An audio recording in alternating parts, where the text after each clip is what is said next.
पूरे विश्व की भैंसों की संख्या का 53.30% हमारे देश में है। और अगर भारत की बात करें तो पूरे भारत में 127.90 मिलियन टन्स दूध का उत्पादन होता है, जबकि 2020 आते आते हमारा जो मांग होगा दूध का वह होगा 180 मिलियन टन। तो आप समझ सकते हैं कि हमें दूध की कितनी ज़रूरत है।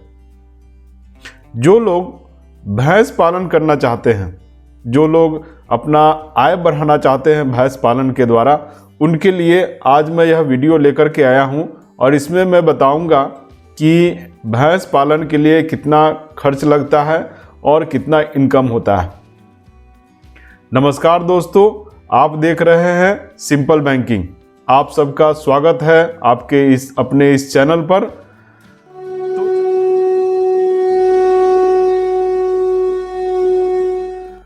तो चलिए शुरू करता हूं आज का वीडियो, जो कि है भैंस पालन के बारे में।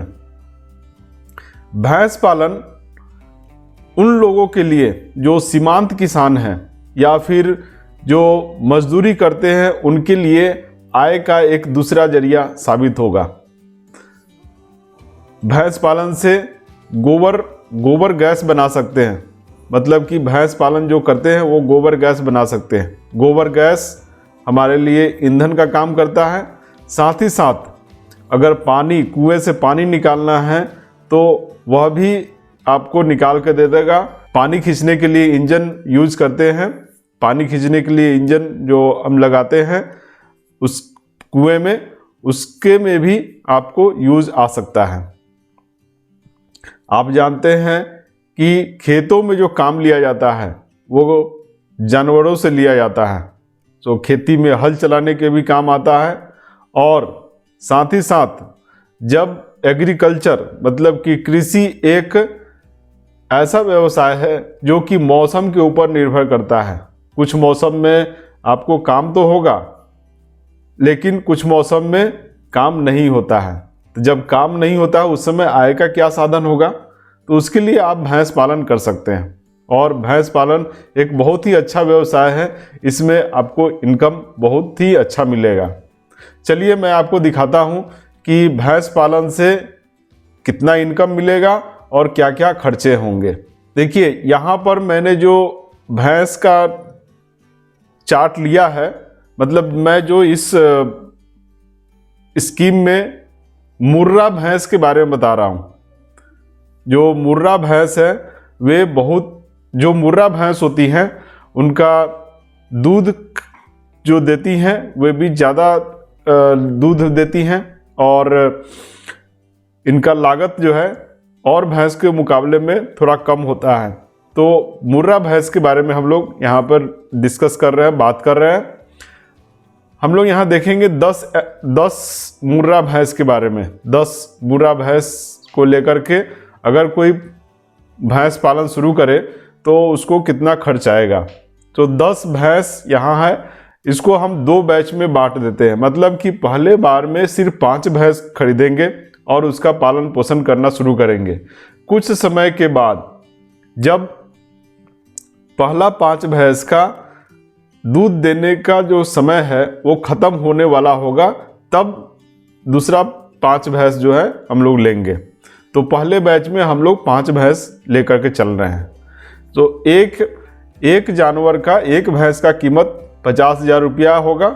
और अगर जानवर कुछ समय के बाद जब दूध देना बंद कर देते हैं, उसके बाद जब उनको आप बेच देते हैं, उनको मार दिया जाता है, तब उस समय उनको बेचने से आपको 5,000 रुपये का इनकम होगा। भैंस को ले आने के लिए हर एनिमल के ऊपर में, हर भैंस के ऊपर में 1,000 रुपये का खर्च मान के चल रहे हैं हम। और जो एक दिन में जो भैंस दूध देगी वह है 10 लीटर। एक बड़ी भैंस को रहने के लिए कम से कम 50 स्क्वायर फीट जगह चाहिए, जबकि एक बच्चे को रहने के लिए 20 स्क्वायर फीट का जगह ज़रूरत होगा। सो एक टोटल जो खर्च होगा एक बाड़ा बनाने के लिए भैंस के रहने का, वो होगा 120 रुपया प्रति स्क्वायर फीट का खर्च आएगा। तो जितना एरिया होगा उसके ऊपर में प्रति स्क्वायर फीट 120 रुपया खर्च होगा।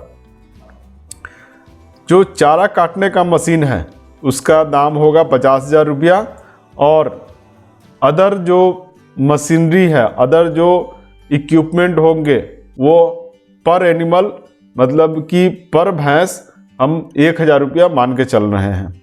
और इंश्योरेंस प्रीमियम 5% प्रति वर्ष के हिसाब से यहाँ माना गया है। वेटनरी डॉक्टर का जो खर्च है वह 1 रुपया एक जानवर के ऊपर में 1 साल के लिए होगा। और जो कंसंट्रेटेड दाना है, जो मशीन से बनाया हुआ दाना है, वह एक बैग में 50 किलो आता है। तो एक किलो का दाम यहाँ हम 12 रुपया मान के चल रहे हैं। जबकि जो सूखी घास है, सूखा चारा है, वह 2 रुपया प्रति किलो के हिसाब से मान रहे हैं हम।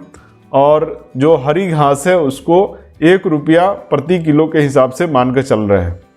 आपको एक लेबर की ज़रूरत होगी, और जो लेबर होगा उसका प्रति महीना खर्च आएगा 4,500 रुपया। बिजली पानी का जो खर्च है एक जानवर के ऊपर में सालाना 150 रुपया खर्च मान के चलते हैं हम।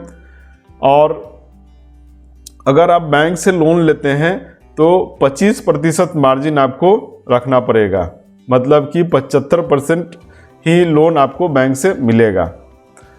बैंक से जो लोन लेंगे आप, उसका ब्याज हम 12% मान के चल रहे हैं, जिसे कि आपको 5 साल में चुकाना होगा। और जब आप दूध बेचेंगे तो 1 लीटर का दूध का दाम 26 रुपया माना जा रहा है, इतना हम मान के चलते हैं।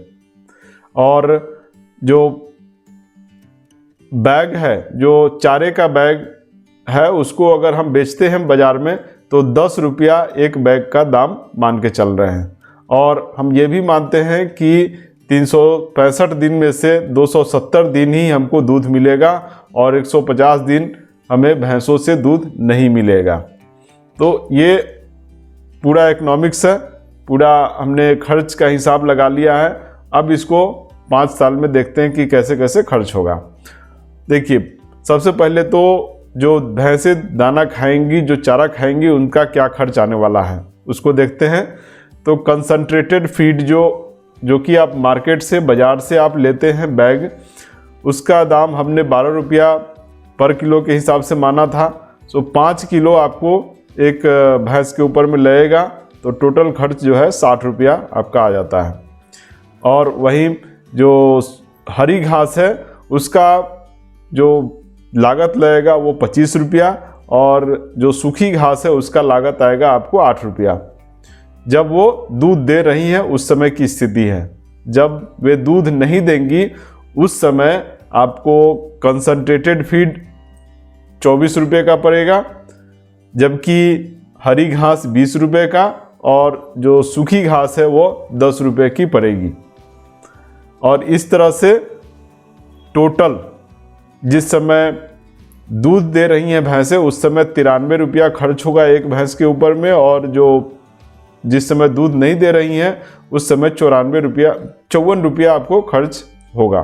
तो टोटल कंसंट्रेटेड फीड कितना खर्च होगा हर साल?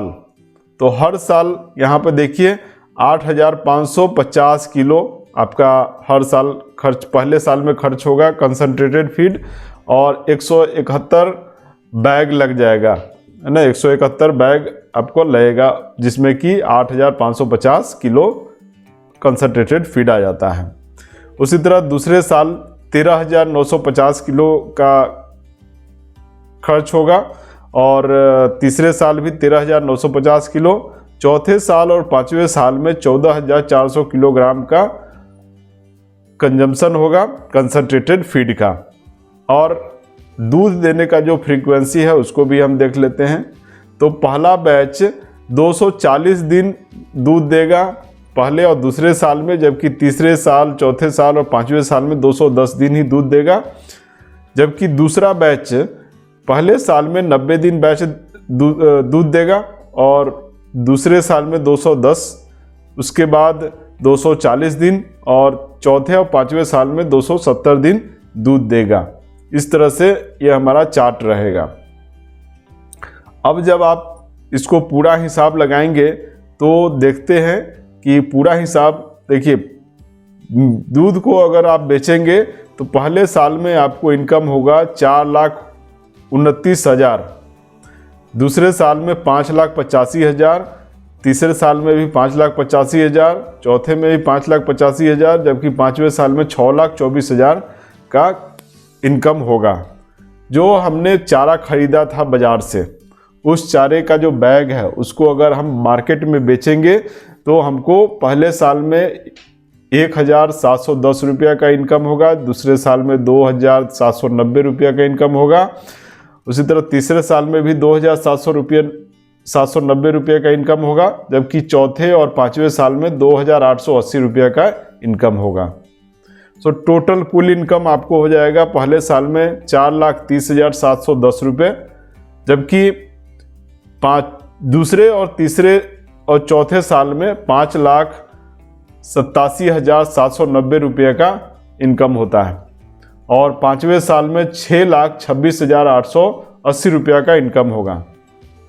जो पूरा खर्च है, उस पूरे खर्च को अगर यहाँ पर देखें तो टोटल खर्च आपका आ जा रहा है 2,92,050 रुपया पहले साल, उसी तरह दूसरे साल में 3,72,650 रुपया, तीसरे साल में भी 3,72,650 रुपया, चौथे साल में 3,78,500 रुपया और पाँचवें साल में 3,78,500 रुपया।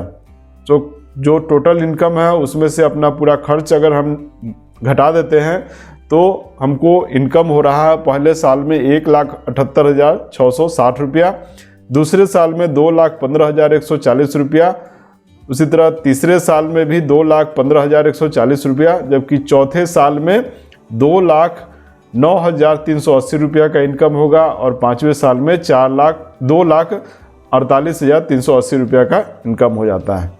तो इस तरह से आप देखते हैं कि हमारा जो भैंस पालन है बहुत ही अच्छा व्यवसाय है। इसमें हमें बहुत अच्छा इनकम हो जाता है, अपने खर्चे को निकालने के बाद भी हमारा इनकम बहुत अच्छा हो जाता है।